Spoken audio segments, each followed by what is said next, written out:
Olá, tudo bom? Vamos falar sobre as máquinas térmicas, tá joia?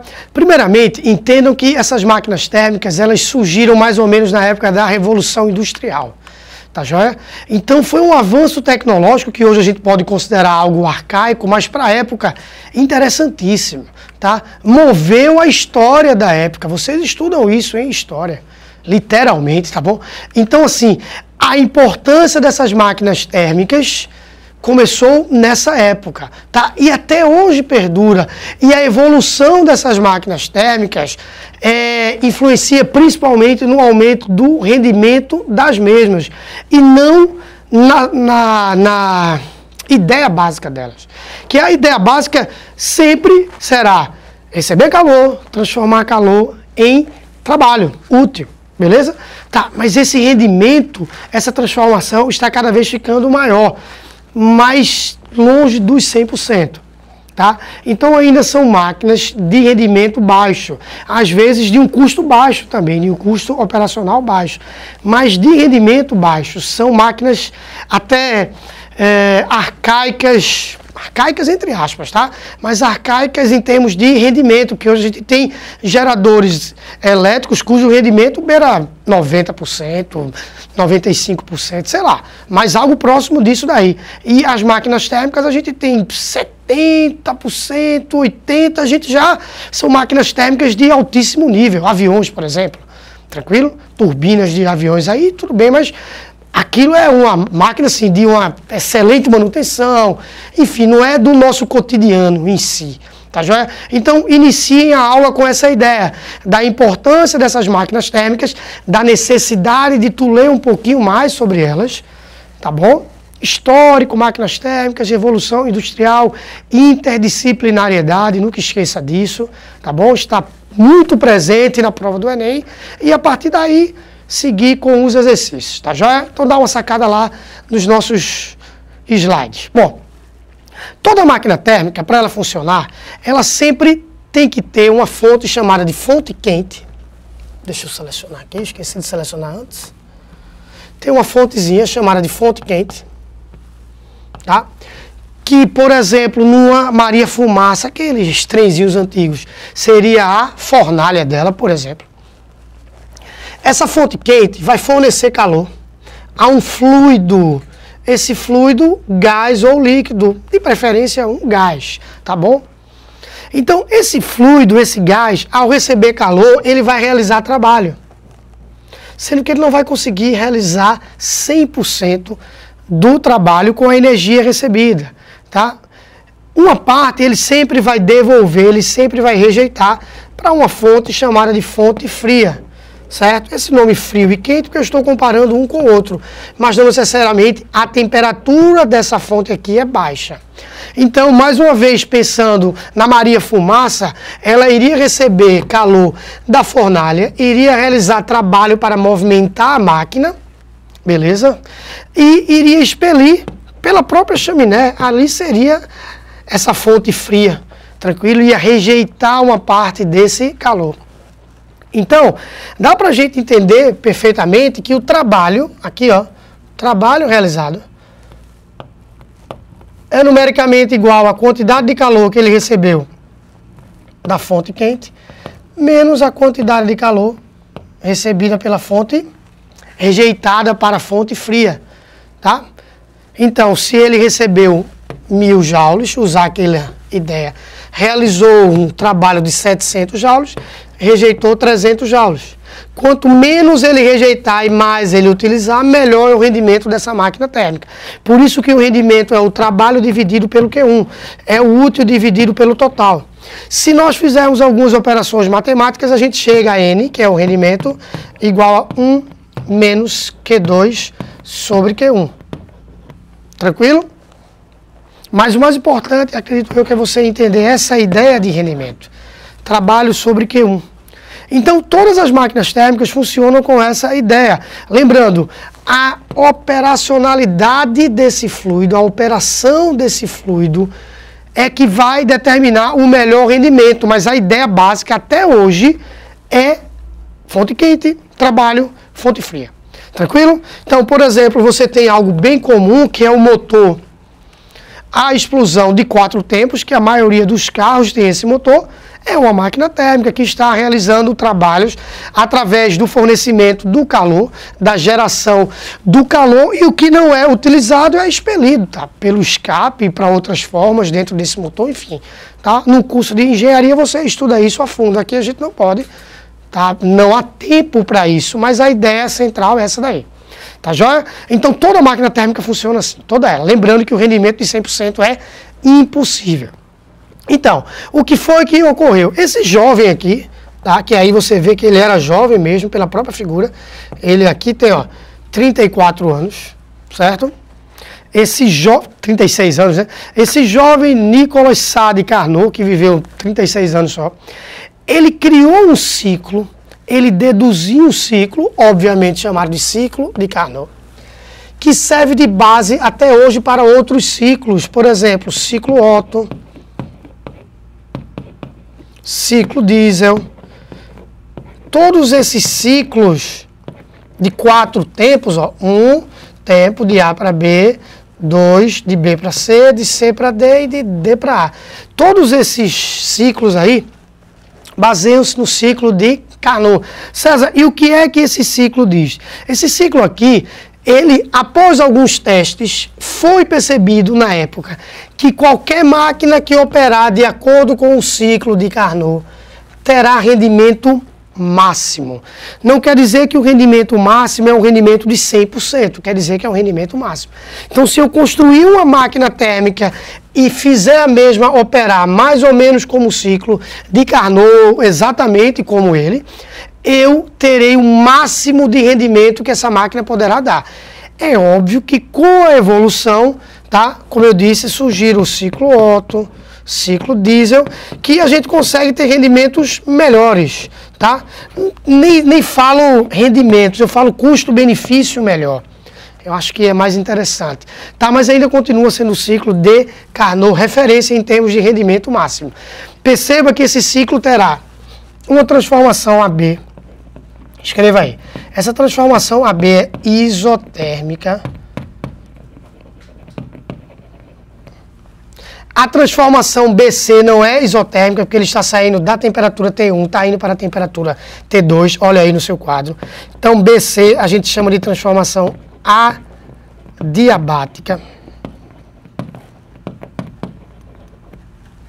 Mais uma vez, outra isotérmica, CD. Então, AB e CD são transformações isotérmicas. E depois de D para A, transformação adiabática novamente. DA. Tá? Onde é que esse gás recebe o calor? É aqui, na fonte quente. Porque se é isotérmica, ΔU é 0, então a quantidade de calor é igual ao trabalho. Então é aqui onde ele recebe calor da fonte quente. Certo? Depois ele vai de B para C. Aqui é adiabática. Adiabática ele não troca calor. Então ΔU é numericamente igual a menos o trabalho. Lembrou disso aí? Pedi para estudar. Então, ΔU de B para C, ele está tendo uma expansão. Veja que o volume em B é menor do que o volume em C. Toda vez que o ΔU, toda vez que é adiabática, que é expansão, você lembra que o seu ΔU é negativo. ΔU negativo significa que esse gás esfria, e ele esfria mesmo. Ele vai de T1 para T2. Depois, ele vai de C até D. C até D, isotérmica. Porém, isotérmica é uma compressão. Se é uma compressão, o meu trabalho é negativo. Trabalho negativo, Q negativo. Q negativo, ele está perdendo calor. Então, é na hora que ele rejeita calor para a fonte fria. Tá? E de D para A, outra vez, é adiabática, porém é uma compressão. Se é uma compressão adiabática, trabalho, beleza? Negativo, então o meu ΔU fica positivo e vai aumentar a temperatura desse gás. E é verdade, ele vai de T2 até T1.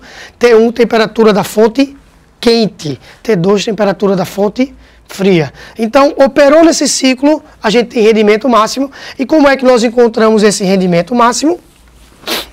Através dessa equação, N igual a 1 menos T2 sobre T1. T2 é a temperatura da fonte fria.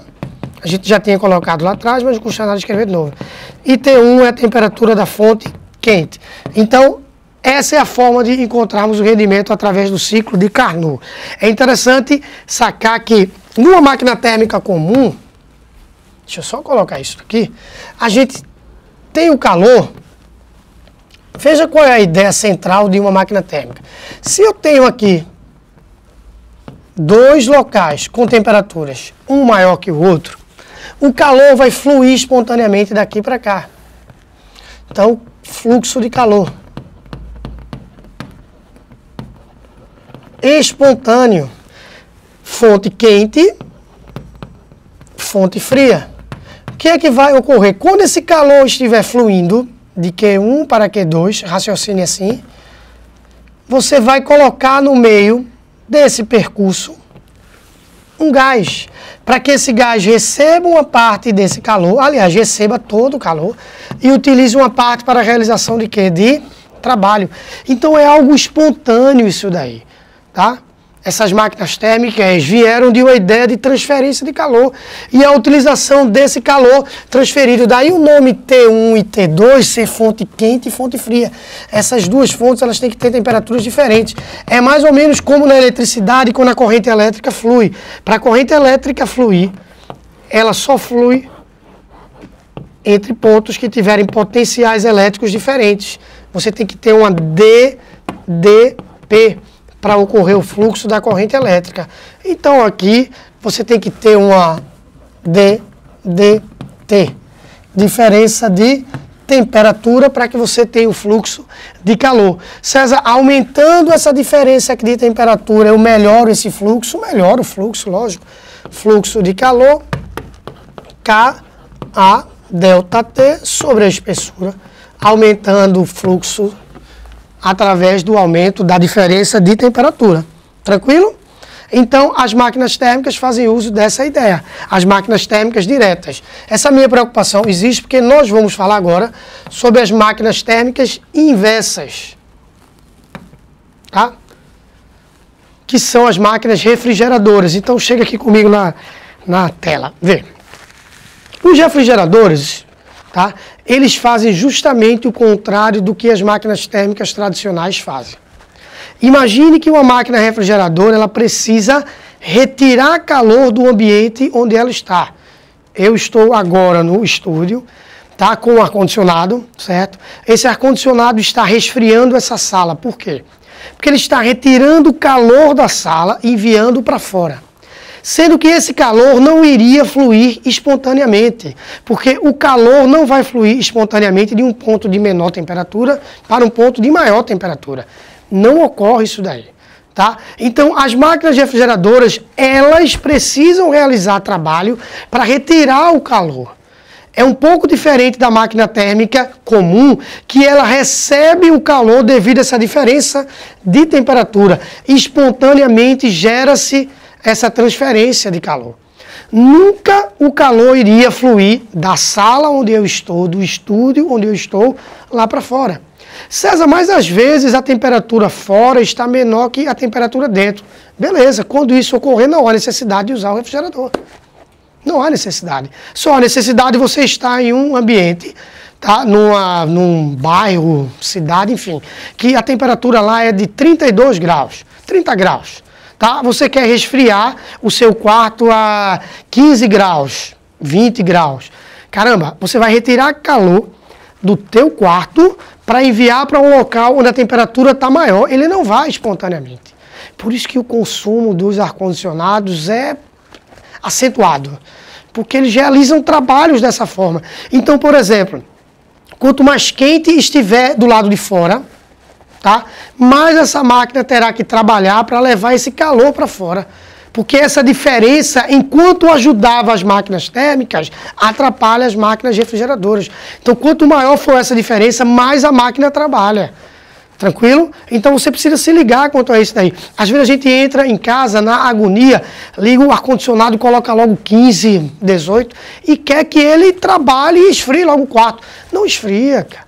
não esfria, não há essa facilidade não, porque todo o processo, e às vezes está quente pra caramba fora, e aí você quer que ele resfrie totalmente. Entre em um carro, quantas vezes você burramente entrou em um carro, ligou o ar-condicionado direto e esse carro estava estacionado sob o sol, aí você liga o ar-condicionado achando que vai resfriar, não, abre os vidros primeiro, ao abrir os vidros você vai expulsar aquele ar quente e você vai fazer com que o ar-condicionado não tenha que retirar esse calor.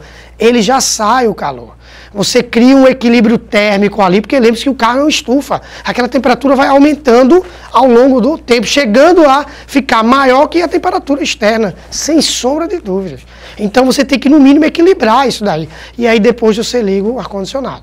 Tá? Então a gente vai falar sobre as máquinas refrigeradoras agora. Então olha a telinha aí. Bom, a máquina refrigeradora, ela irá funcionar da seguinte forma. Vai funcionar, né, desde que eu consiga aqui. Rapaz, tem que inventar uma coisa diferente para essa caneta, pelo amor de Deus.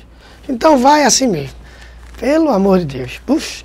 Então, ó, você tem aqui uma fonte quente, que seria o lado de fora da sala, e a fonte fria, que é a parte interna da sala. Num congelador, numa geladeira, a fonte fria seria o teu congelador, a fonte quente o lado de fora, aquela serpentinazinha que fica atrás da geladeira.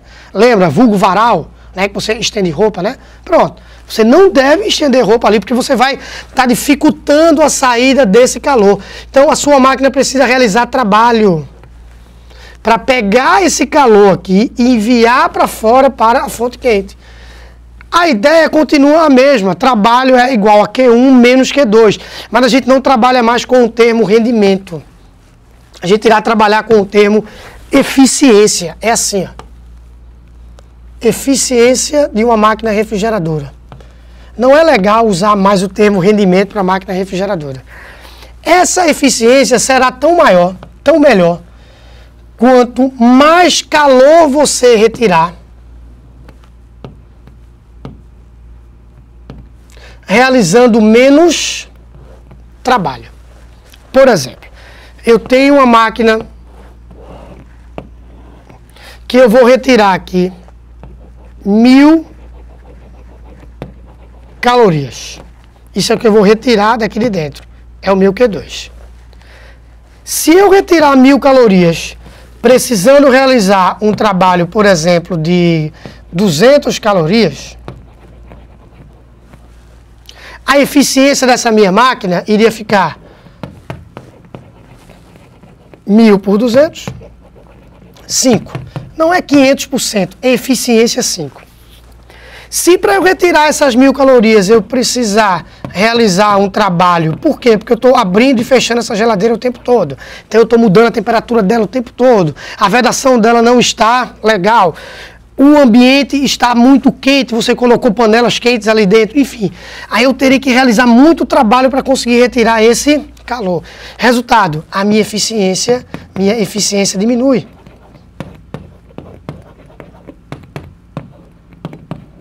Tranquilo? Por exemplo, as máquinas refrigeradoras, os ar-condicionados, geladeiras, normalmente a eficiência está entre 5 e 7. Então é óbvio que as máquinas que têm selo A, por exemplo, têm eficiência 7. E uma selo E, enfim, teria eficiência 5. Ou um pouco menos, ou um pouco mais. Mas só para que você se situe que o termo eficiência é melhor do que o termo rendimento. Tranquilo? Então, Q2 sobre o trabalho é eficiência, deixa eu escrever aqui embaixo, eficiência do nosso refrigerador. Beleza? Então, espero que realmente você tenha entendido a ideia das máquinas refrigeradoras. E aí você vai estudar legal. Eu fico repetindo isso, né? Mas é porque eu preciso repetir, porque o nosso contato é só aqui, tá bom? Então você vai estudar legal e a gente vai ter uma aula só de exercícios sobre termodinâmica, mas tu não vai assistir agora essa aula. Você vai estudar, que é o tempo que tu estuda e adquire conhecimentos para a gente poder realmente resolver esses exercícios, tá bom? Tchau, tchau. Até a próxima.